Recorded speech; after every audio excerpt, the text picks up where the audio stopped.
The distinct mark was still there, confirming that it wasn't a product of my imagination.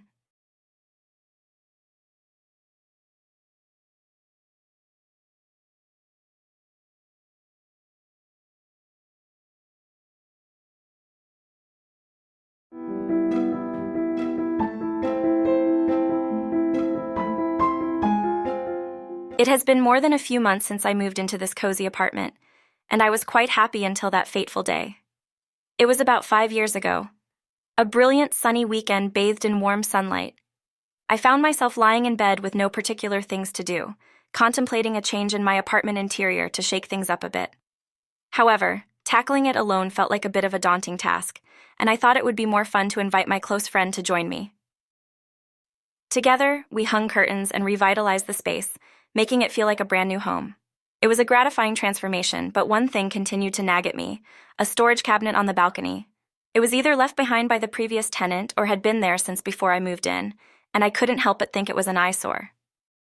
I decided it was time to clear it out and organize its contents. The dust had settled in every nook and cranny, and as I cleaned each compartment, I noticed something strange when I reached the bottom shelf. A peculiar sound, like a thud, came from within the cabinet. I tapped on the cabinet wall, only to witness the entire back panel collapsing, exposing an empty space. With the help of my friend's phone flashlight, we examined the now exposed space. Hidden behind the bottom compartment, we found a concealed area covered by wooden boards. It piqued our curiosity. Could the previous tenant have intentionally tried to hide something secret? We used the light from my friend's phone to explore the hidden space. I carefully reached in, and that's when I felt something soft brush against my hand. Could it be a dead mouse? My heart raced as I peered further into the darkness. To my surprise, I discovered black fur. It was a shocking moment, and both my friend and I screamed and panicked. But we couldn't just leave it there.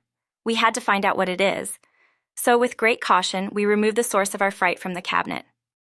To my surprise, it wasn't a mouse but a small doll. Even stranger, the doll's eyes were tightly covered with masking tape. We couldn't help but wonder why someone would cover the eyes of such a lovely doll. I couldn't resist the urge to unveil what lay beneath the tape, but my friend had reservations. She found the whole situation odd and suggested we just dispose of the doll. However, I decided to remove the tape and see what lay beneath. To my amazement, the doll turned out to be surprisingly beautiful.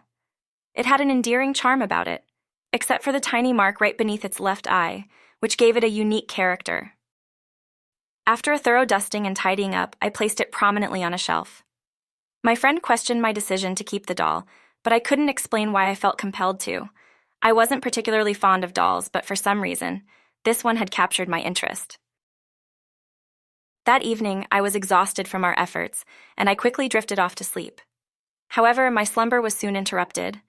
I awoke to the sound of someone moving around in the room.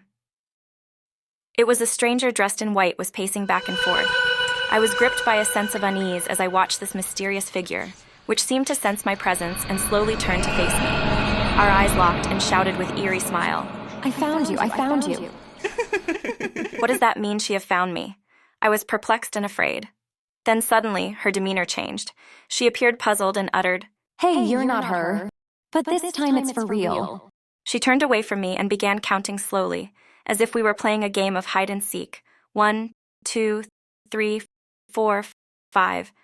Just then, an alarm went off, and I was jolted awake. My body was drenched in sweat.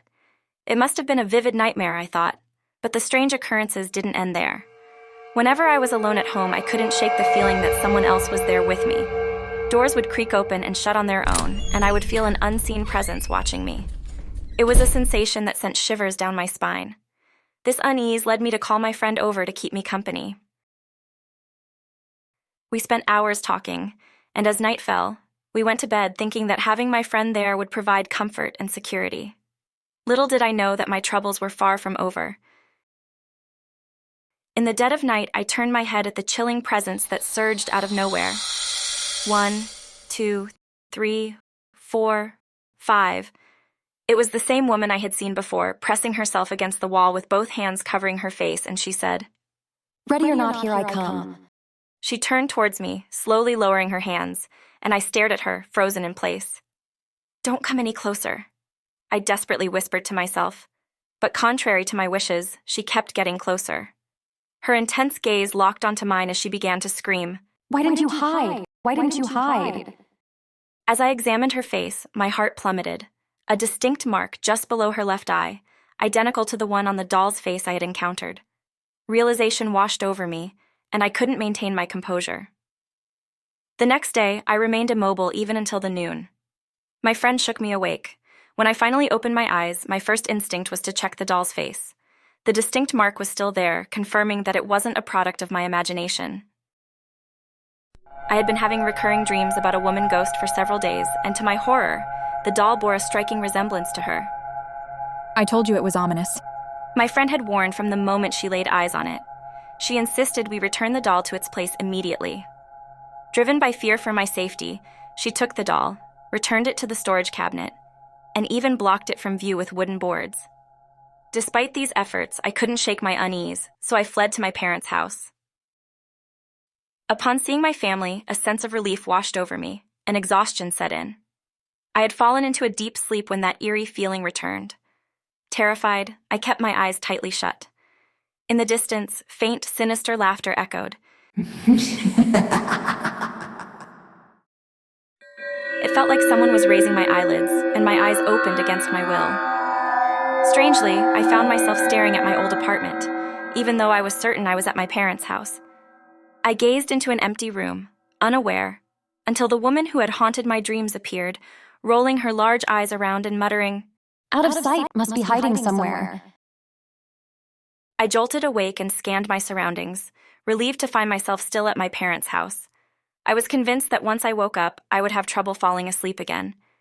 So I decided to get up and head to the living room. But then, at that moment, out of nowhere, she shouted, I found you.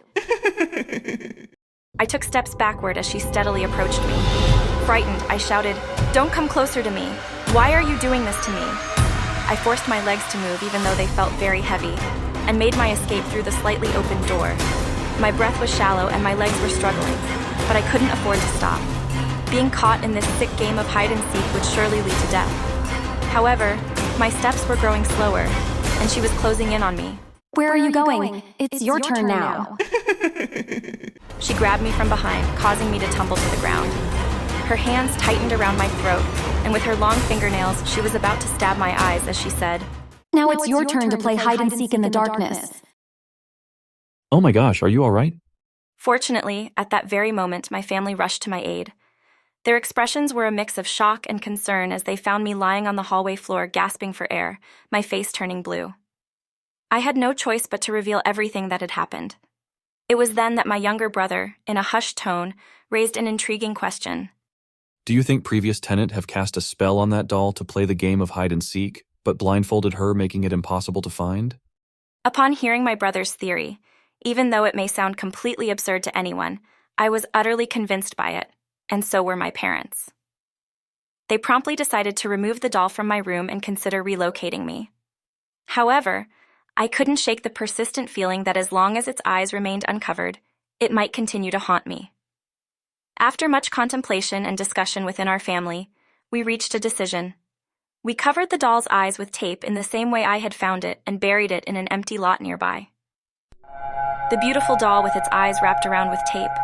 Was it really engaged in a game of hide and seek with someone? Could it still be patiently waiting for a new seeker even now?